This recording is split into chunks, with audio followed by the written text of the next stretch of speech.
Okay, thank you today. So my name is Gregory Terzian, and I'm a member of the Servo Technical Steering Committee, which means that I'm like a maintainer on Servo. And today I would like to talk about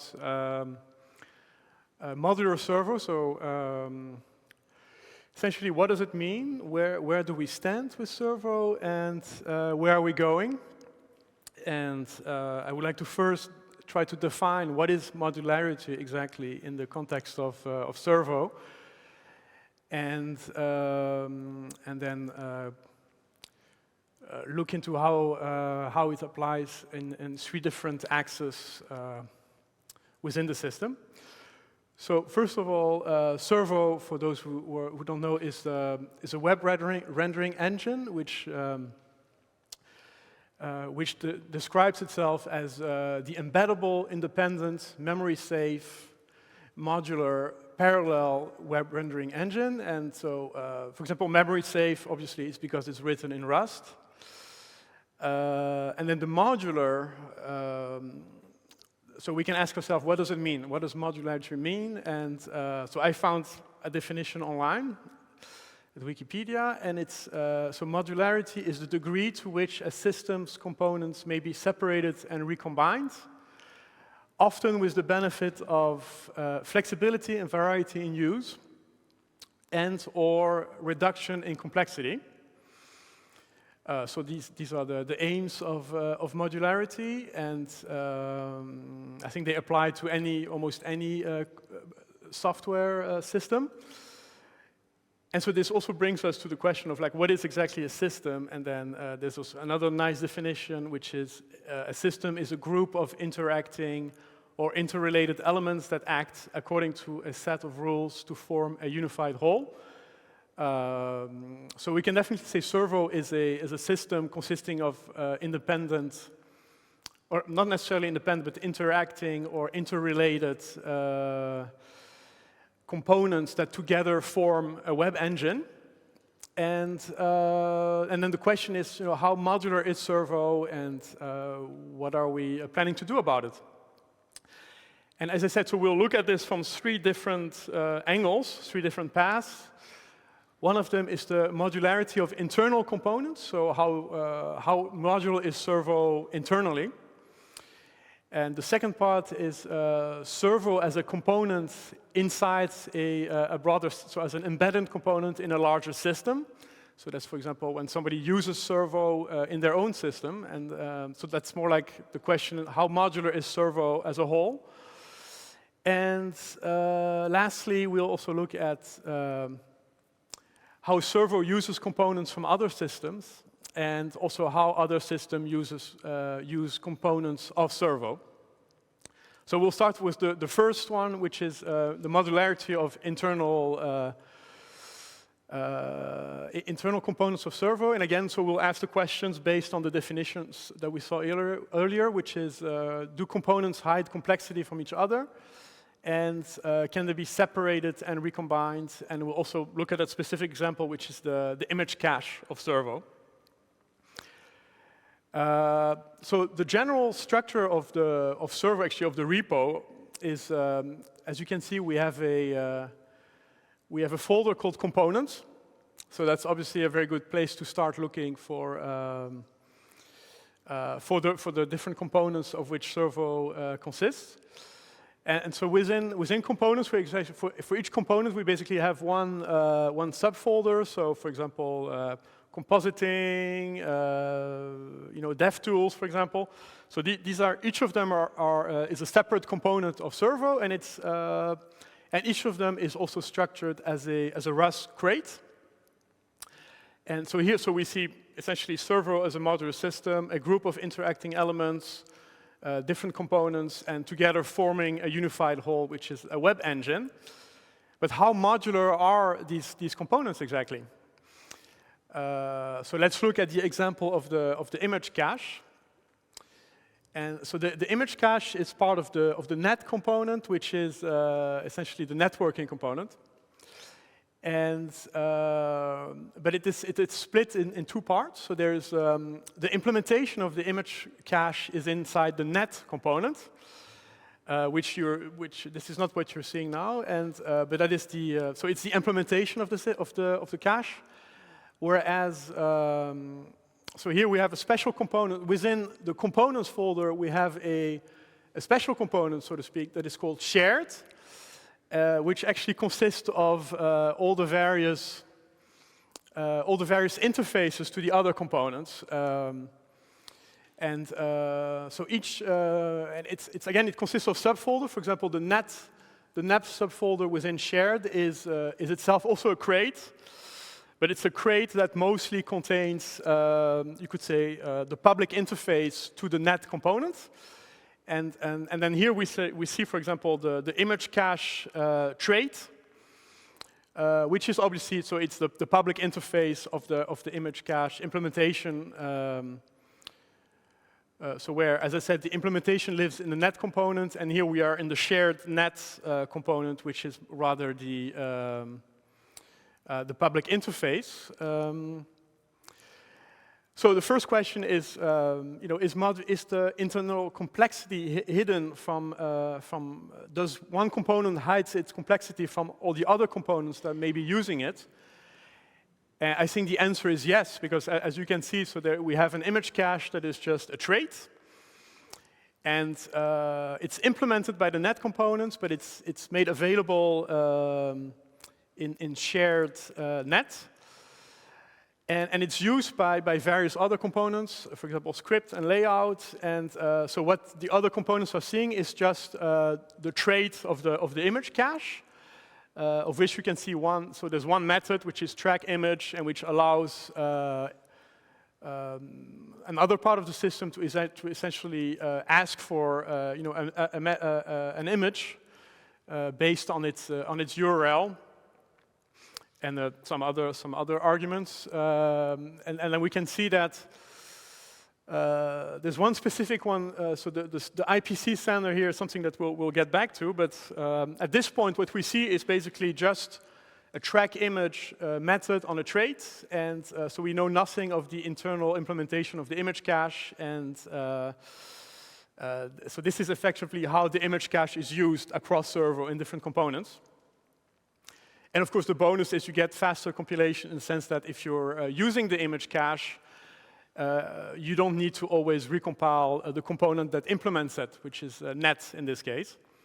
So the first question, the first part of modularity, which is the internal complexity hidden? I think the answer is yes. But then the second part is, can components be separated and recombined? And so this brings us to this IPC sender that we saw earlier on the here in the interface. And so the way this IPC sender is, it's actually not really clear.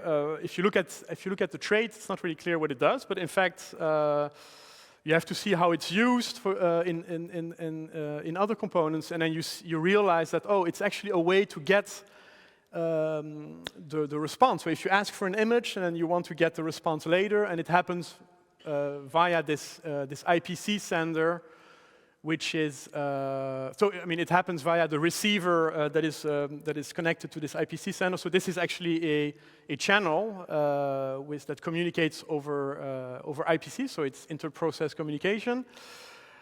And so can components be separated and recombined? The answer is actually no, because we have a kind of listener concept. So if you ask for an image, you get it at some later point by way of an IPC channel. And so this means that any image cache would have to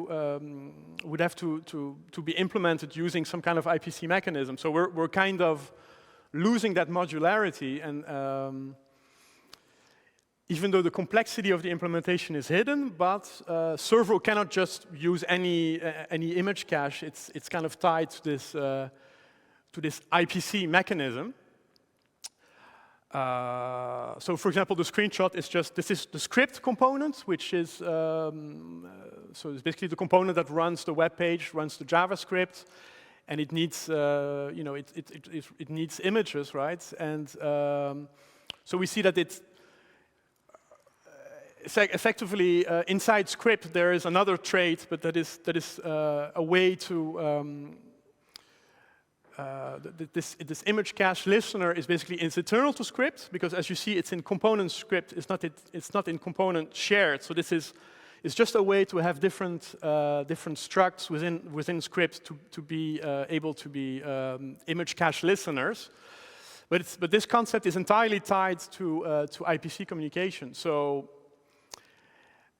So this shows that the modularity of, and this is just one example, it's the image cache, but you see it again and again in Servo, which is because the different components in Servo often end up running in different processes, although you can also run Servo in single process mode. But nowadays, web engines usually need to run with multiple processes in production. So Servo is also structured in that way. So almost all the components involve some kind of IPC, some kind of inter-process communication. And so in a way, it breaks modularity, because if somebody would want to, for example, implement a kind of generic image cache that could be used by Server or perhaps also by other project in the Rust ecosystem, you'd have to use it in Servo, you'd have to somehow include this IPC mechanism. So I think the conclusion, internally, Servo has quite a lot of modularity in terms of hiding complexity, but it does not have a lot of modularity in terms of being able to separate and to separate and recombine components. So a lot of it is Servo-specific and tied around, for example, here it's tied around the communication mechanism used in Servo. But in a way, we could just abstract this, the communication, so the IPC could be abstracted away, and then we would have literally a much more generic, in this case, a much more generic image cache. And if we did this across Servo, we would we'd be scoring higher on that on both sides of modularities, not just the hiding of complexity, but also you'd be able to just perhaps use use any kind of component as long as it implements the interface.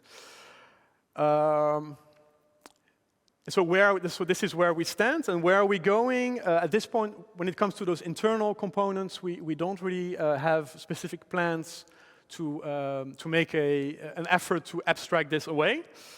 The reason is because, well, so as I said, a lot of it has to happen over IPC within Servo.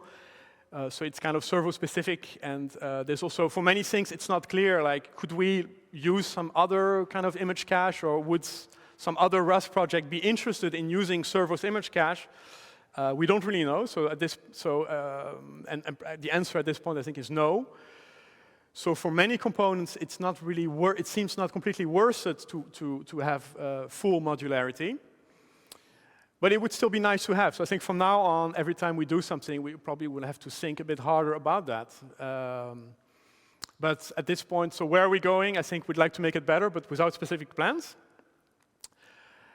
So this was just about the internal components of Servo, and now we can move on to the second part, which is Servo being used as an embedded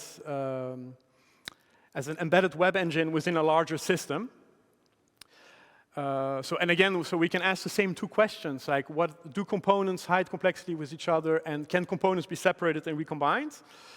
And we can look at various examples. So we have Servo shell is our own embedding, so it's kind of what we use to run tests, or to just, if we want to quickly run Servo on while developing. There's also the example of Tori, which used Servo which embedded Servo as a web view, and then there's also KDIB, which embedded it as a KT web view. So I can already give you the answer. I think on both questions, the answer is yes. But we can have a quick look at some of these examples. So this is Tori, which Tori was basically was using previously. I think they were using. They were using various other web engines such as Chromium but then they got a grant from NLNet to explore using Servo, and so the reason is a quick quote here. So the web ecosystem lacks a cross-platform, non-corporate controlled system for running web content, because, for example, Chromium belongs to Google and WebKit belongs to Apple. So Tori is a system for distributing cross-platform application that relies on engines present on a system. So effectively, in practice, it's those owned by Apple, Google, and Microsoft. So actually, we should rather say Apple, Google, and Mozilla, because Microsoft has started using the web engine from Google. And so these existing engines permit varying levels of user control, and whereas the Servo project is cross-platform but open source and independent, I mean, it's with the Linux Foundation. And so Tori wanted to swap out some of these other web engines from Apple or Google and instead try to use Servo, and it was successful. So this was quite recent that they published the Tori web view, which uses Servo for as the web engine. So it appears that it was successful to actually swap one of the other web engines and use Servo. So the question of, can components be separated and recombined? I think the answer is yes, because Tori was able to replace another engine, like, for example, Chromium, with Servo, and then does Servo hide its internal complexity? I think the answer is yes, although there's nothing about this in the quote, but I didn't hear any complaints. So the embedding API of Servo does not leak too much of its internal complexity to the embedder. This is the second example. It's KDAB, which used Servo as a web view for Qt. So again, the reason. So they had a slightly different reason, right? Their reason was with effectively that all the other web engines are written in C++, and with the browser is exposed to the internet, so it's the biggest attack vector, which makes Servo interesting because it is written in a memory-safe language. Although, of course, there are unsafe parts, but. And so again, this was a successful project where they managed to embed the Servo web engine inside Qt. So we can now use Servo as an alternative to Chromium for web views. So again, I think if we go back to the two questions, we see that again, I think Servo is hiding its internal complexity, and it can obviously be separated and recombined because they were able to swap it to swap Chromium for Servo. So I think on this front, actually, we're in a much better position. So it seems that we are pretty much fully modular. But there's one caveat, which is that our embedding API is not as full-featured as, for example, the one of Chromium. And if you look at some of the differences, in Chromium, it's called the CEF. It's the Chromium Embedding Framework. And they have all kinds of APIs where you can, for example, you can intercept network communication, and you can also communicate with the web page that is running in the web view. And what's interesting is actually these APIs, in some ways, they break modularity, because if you can, intercepting the networking that goes on in the browser engine is breaking the modularity. It's exposing the networking. And it's the same, like if you start to communicate directly with the web page using some sort of embedding API, you are breaking the encapsulation of the web page. So I think where we stand with Servo, I think that we're in a pretty good place in terms of modularity. But where we're going is, I think, as we implement additional web APIs, embedding APIs. So because, for example, the Tori folks told us that they would like to do some of the things that they can do with CEF. And I think as we implement those, we need to perhaps try to maintain that modularity. And one particular idea is that, for example, instead of having a special embedding API to intercept the network, perhaps you could just use a web standard such as service worker, because service worker is meant to actually intercept network communication. And but that would remain modular because it's just hidden inside the web application. It's not something that is exposed directly to the embedder. So it's just an idea essentially. But as we add some of these embedding APIs, I think we have to try to maintain this modularity, which is so on this second part. It's actually the modularity is pretty good. So and this brings us to the the third part of the presentation, which is how other systems use independent parts of Servo, and how Servo use independent parts of other systems. Again, we can ask those two questions. You know, are we hiding complexity? Can we be separated, recombined?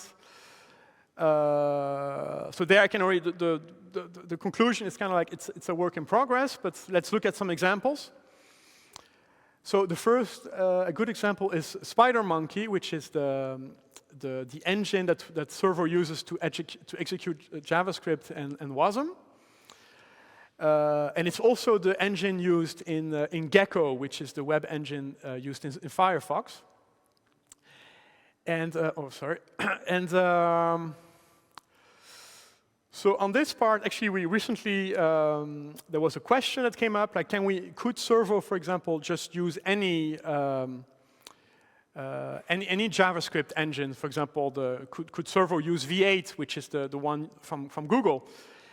And or could it use maybe some future JavaScript engine that could be entirely written in Rust or something else?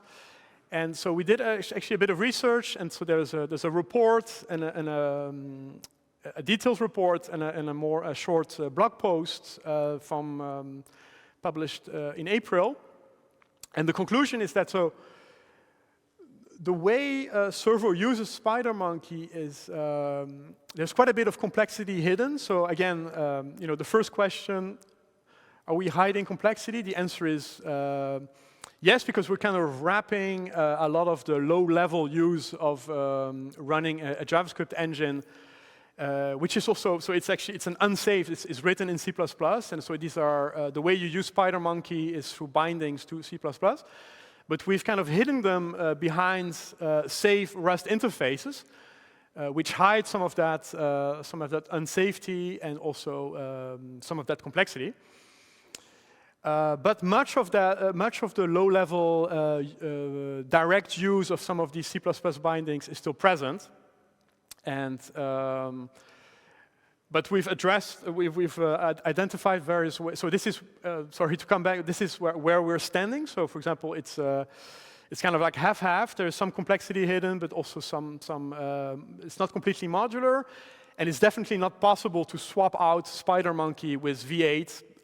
Or some other engine. So, so in the report we've identified some. First, we've identified some kind of low-hanging fruit, which we can immediately address, and which there's already a contributor sitting with us who did a lot of that work, which is about the first thing we're doing is we're trying to hide more of that low-level and unsafe stuff behind safe Rust interfaces. And then once we've done that for all of our use of SpiderMonkey, then we can, it means we've also centralized all of its use, and then we can basically say, what are we doing exactly with SpiderMonkey? And then perhaps we can hide that behind some kind of abstract interface. And there's an example with React Native, which has something called the JavaScript interface. And which is a way for React Native to basically swap out the JavaScript engines they use. So they use some of it. They use the one from Apple, which is called JavaScript Core, and they also use Facebook's own engine, which is called Hermes. And so it's a very nice example that we can perhaps use for Servo in the longer term, and. although the way Servo uses SpiderMonkey is in some ways somewhat more complicated than what React Native is doing. So we'd have to, so we cannot just copy what they're doing with the GSI. But so basically all of the details are in the report, so I invite you to read it if you're interested. So this is the SpiderMonkey example. We also have, there's something else that we're using which is called WGPU, which is a cross-platform, safe, pure Rust graphics API, which is used to implement the web GPU web API. So this is a library that is used, again, it's used in Gecko, so it's used in Firefox to implement web GPU, and Servo also uses it to implement web GPU. And so this is, and this one is actually much more modular because Servo, so basically WGPU consists of, is itself modular in that it has a kind of a front-end high-level API, which is called WGPU, but internally it has something called WGPU core, and which is the lower-level stuff. And what Servo does is actually it implements its own high-level interface in the form of the DOM object. So we implement our own web APIs. So we're not using the high-level WGPU for that. We just do it ourselves. And then somewhere in the back end, we're actually using WGPU core.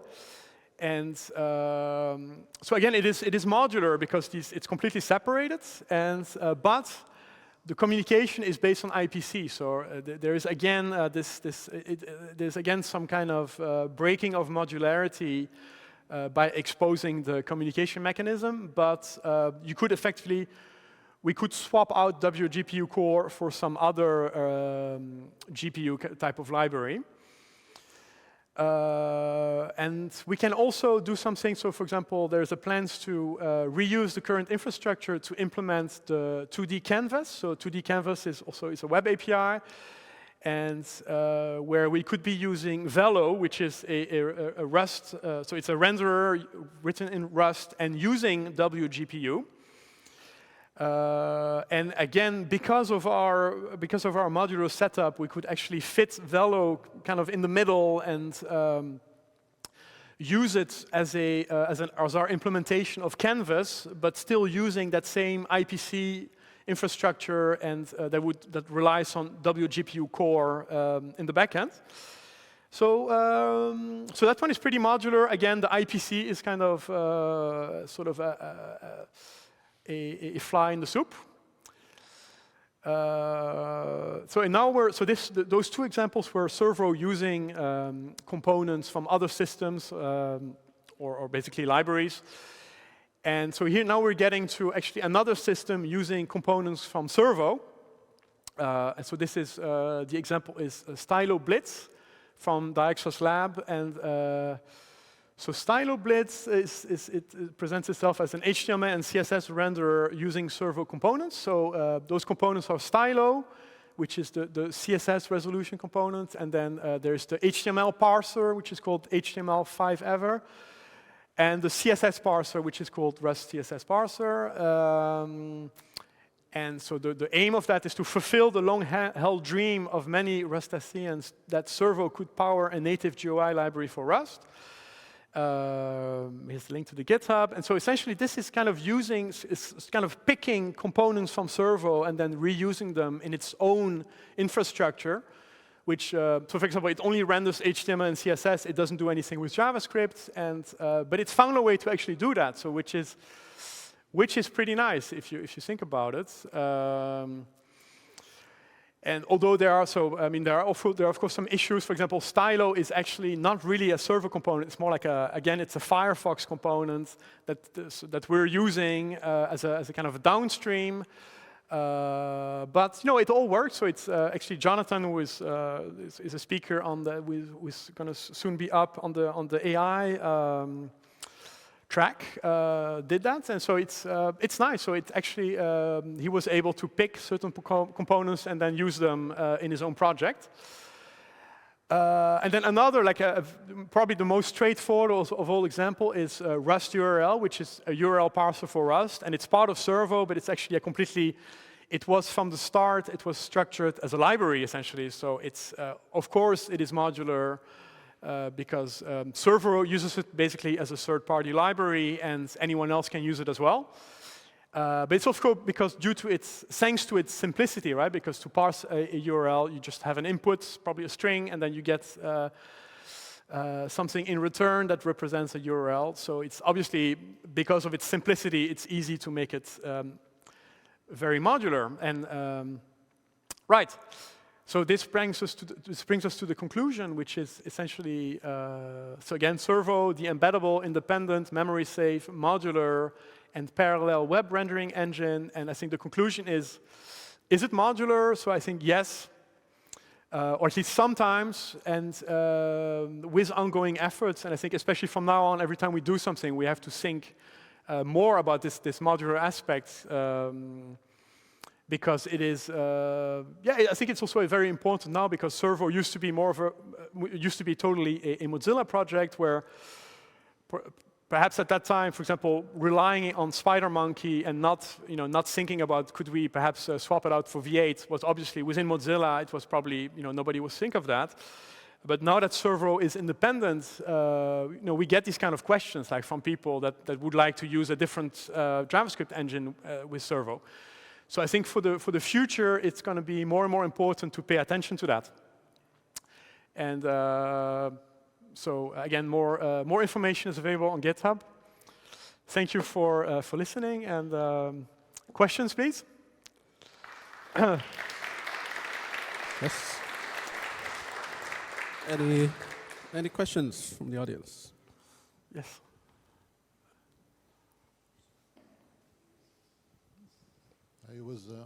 I was wondering, can you use the WebAssembly module to talk straight to the DOM module without the JavaScript in between? Right, so that's, for example, something that would be the script execution of the future, maybe engine of the future could be doing, because now all the JavaScript engines, I mean, all the engines that are used to run JavaScript and WASM in web browsers, like V8 and SpiderMonkey, they force you to go through the JavaScript. So in some ways, it's not. I think you could probably avoid that, but you'd need, a future engine basically that would be. And so, if we manage to reach that goal where we can say, okay, Servo is not using SpiderMonkey, it's using an abstract engine that implements a trait basically. Then, for example, you could write that engine that allows you to somehow, directly use the DOM from the WASM. That's what you're talking about, right? So you'd have to write that engine. But if we have an abstract interface, then all you have to do is implement the engine and then implement the interface, so that it can be used within Servo. Whereas right now it's impossible because we're just, tightly coupled to SpiderMonkey. Question in the back. Yeah, so this is maybe a big question, but there's two, I think, big efforts going on for open source, or like not open source, but independent web engines. I think Servo and maybe Ladybird could be classified as this as well. How do you view the future of these kind of engines if you don't have the big backing where these web standards change all the time and where you don't have that much personnel or that much funding? How do you view these projects going on into the future? Right. Well, I think actually, so this modularity is very important, right? Because if you try to do everything yourself, then you need to do everything yourself, obviously. And whereas with the Rust ecosystem growing, there's more and more people implementing all kinds of stuff. And so if Servo is, the more modular Servo is, the more it can actually reuse some of that stuff from the Rust ecosystem. And then we can piggyback on that, and then probably so that way you can make it more easily usable. You can of course it's not magically going to implement everything, but at least you're depending on the community, on the Rust community. And also, for example, if you have a use case, but it's not supported in Servo, but if it's modular, if you're able to swap out some kind of component and then somehow make it work for you, then if the modularity allows you to do that. So yeah, so I think the answer is modularity is actually very important for that.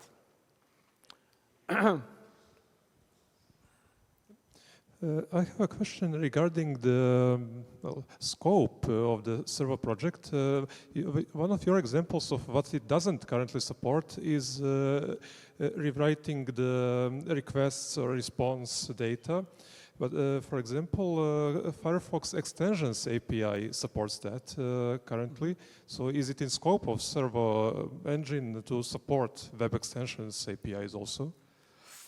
Yeah, I mean, so I think the extensions are more, you could say they're part of the embedding, right? So because Firefox, the extensions are part of Firefox and not part of Gecko. So, I mean, I don't know exactly how it's implemented, but you could say that it's part of the browser that uses the web engine inside of it. So, so currently it's not part of the embedding API, but I think it's, if you wanted to do that, you'd have to extend this embedding API and look at how to do it. But again, I think it's also an example of like, instead of having these extensions, which is kind of, you know, how browsers used to do things, and then, but a lot of these things can be done sometimes with some of these experimental web standards.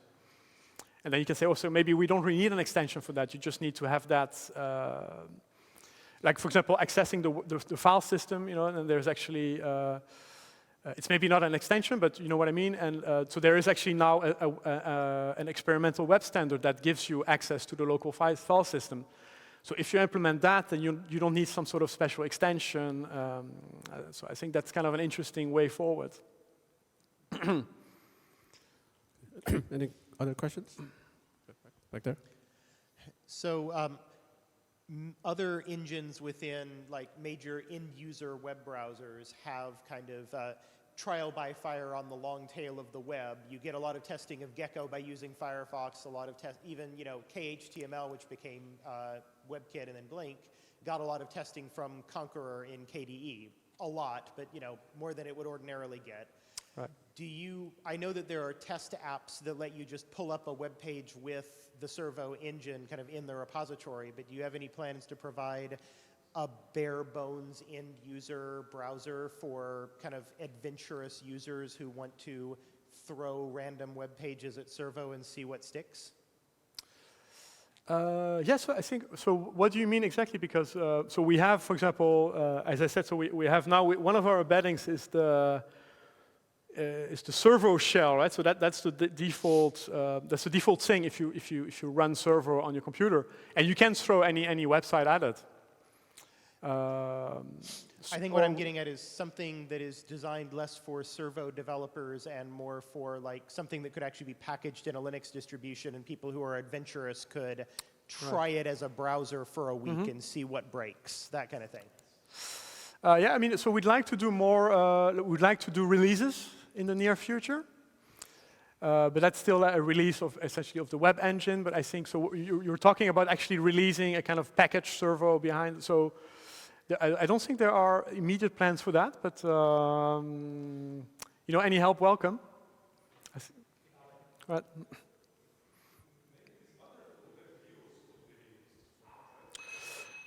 Yeah. Yeah, so I was saying maybe these other two things on the slide could be used, like web views, like Qt web view, to just replace existing browser that uses it with this one. Yes, absolutely. So in a way, it is there. It's already available. It's just maybe not official. It's not like an official package that is.